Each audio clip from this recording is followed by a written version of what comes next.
Well, a new crop of First Coast celebrities is queuing up for their dancing debut in just a little less than 2 weeks, actually. Here to tell us about the 11th annual River City Dancing with the Stars fundraiser is TJ Ward. He is a featured dancer and executive director of Project Opioid at the Jacksonville Chamber. Good morning, TJ. Good morning. Thanks for having me. Thank you for being here. You're not a dancer by trade. Not at all. How were you approached for this, and how did you decide that you wanted to do it? So I received an email from the staff over at JCC, the Jacksonville Children's Chorus, and the email said there's an opportunity for you to become a celebrity dancer to help raise funds for the Children's Chorus. I went and met with them. They shared the mission of the organization, and it was something that I took to right away. And so that's kind of how I got involved with this fundraiser, this event. So it's one thing to support the mission and something else entirely to say, well, I'm going to go ahead and hop on stage and dance in front of an audience of strangers when This I've is never true. danced before. So what actually got that light to go green for you? So for me, and the children's chorus does some amazing things. They have opportunities to really perform with their touring choirs all over the world, honestly, and lots of unique opportunities to do some things that most kids would never get to do. But for me, it was the kids that they're helping that normally wouldn't have access to the fine arts, to this type of choral education, to performance opportunities, and so that's what tugged at my heartstrings, and that's what really got me involved and caused me to take this leap and into the dance world.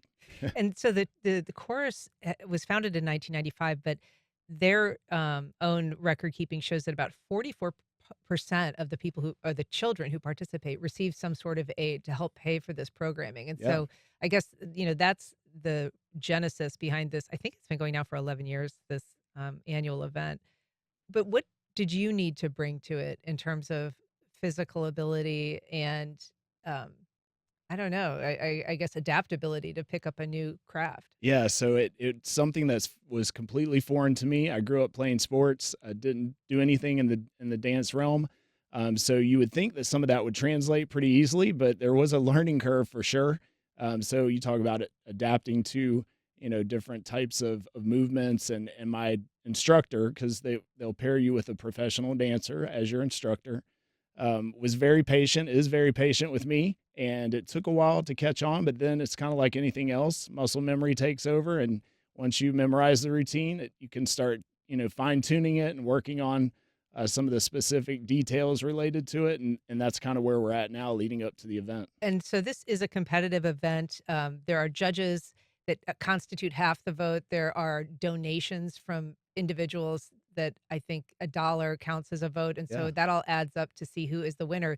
But you really have a knockout performance. I don't think has ever been done in the history of this Dancing with the Stars locally, To which my is knowledge, yeah, this routine hasn't been done. It's the finale to Dirty Dancing. It's a little bit different, but all of the main parts are included, including the iconic lift there uh-huh. at the end. So we're gonna pull that off on April 26th at the event, and hopefully it'll be a crowd pleaser. It definitely is gonna be a crowd pleaser. That is an incredibly popular song and dance, I think, for a lot of people, an iconic film.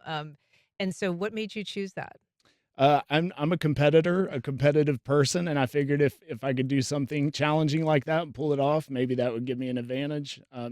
In addition to the fundraising, obviously, first and foremost, this event is, exists to help raise funds for the chorus, but I also want to win. Yeah, So I that's right. I figured if I could pull that off, maybe I'd have a good chance. And you have been, doing some social media to promote both your participation, the fundraising component, but you also have put up some snippets of you guys in rehearsals. Yes. So, if people are interested in seeing some of that and kinda checking out your moves and the dance routine, where can they find that? So on Instagram, I'm TJ Ward FL, as in Florida.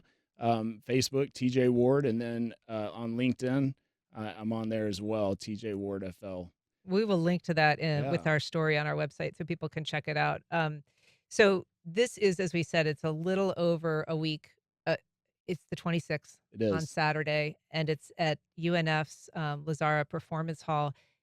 Are you getting some nerves? I mean, how are you feeling now that we're really getting It's close. crunch time. So Yeah. I'm not nervous yet. And I'm imagine the day of there will be a little bit of nerves. We did a dress rehearsal, so that was helpful in front of our fellow competitors. We all performed our dances a couple weeks back.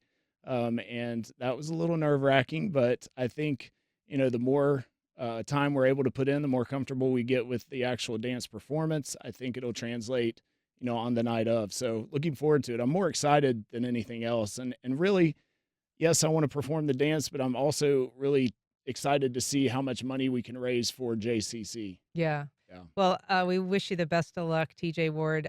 There are tickets and information you can get at jaxchildren'schorus.org. Thank you so much for being here. You're welcome. And the actual website for the event is rivercitydwts.com, and all the Excellent. information's available there. All right. Thank you. TJ, thanks for being here today.